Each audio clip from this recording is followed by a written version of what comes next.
The Coalition wants you to believe nuclear is a magic solution that'll solve both our climate and energy woes. Here's why they're wrong. Nuclear is the most expensive form of energy generation. Renewables, wind and solar, backed by storage, are the cheapest, followed by coal, then gas, and then pricey nuclear. This is according to the CSIRO, whose analysis does include the cost of transition infrastructure.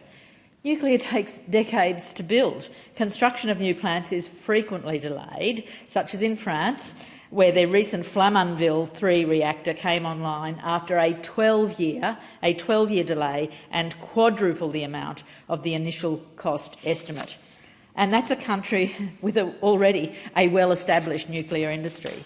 The UK's Hinkley Point C nuclear energy facility, mentioned by the previous member, is costing 3 times more than promised and running 14 years late. In the US, a 7-year delay and double the cost for the Vogtle Unit 3 plant in Georgia. They have essentially stopped building new nuclear plants in the US because it's just not stacking up for the government or for private investors. So nuclear. When do we get it? Short answer, never. Never.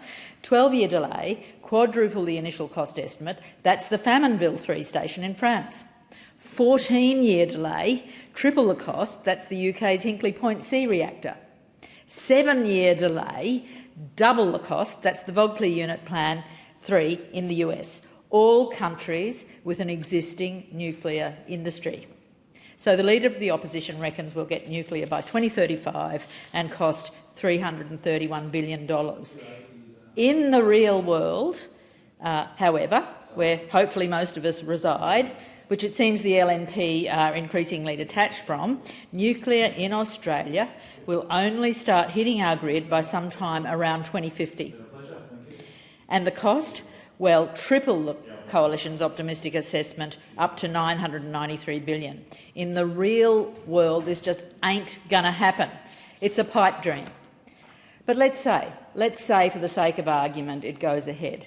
We get nuclear by 2050. Well, in the intervening period, we'll have screwed up our chance to transition to 100% renewables because their plan involves delaying renewables construction and relying on ageing, expensive coal and gas in the interim. And even if we did get it, it would be 6% of our energy needs and, as the most expensive form of energy, drive up our power bills enormously. So, real-world scenario, this just never happens.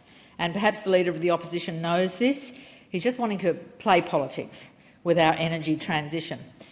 Best-case scenario, in 25 years we've got 6% of our energy covered by an incredibly expensive energy source, and we've completely turbocharged climate change in the meantime. Nuclear sounds just too good to be true, right? Just because it is. Nuclear is not only not as reliable as it's being touted by those trying to sell us this pup, but it's also not immune to the effects of climate change. Nuclear reactors rely on water to cool them, meaning they're vulnerable to droughts and even water that's simply too hot to cool the reactor, as has happened in France. Coastal reactors are vulnerable to, get this, and it sounds crazy, swarms of jellyfish clogging up their intake pipes because the acidification of the oceans due to climate change has turbocharged the jellyfish numbers. This has caused plant shutdowns across the globe, from Scotland to Japan to California.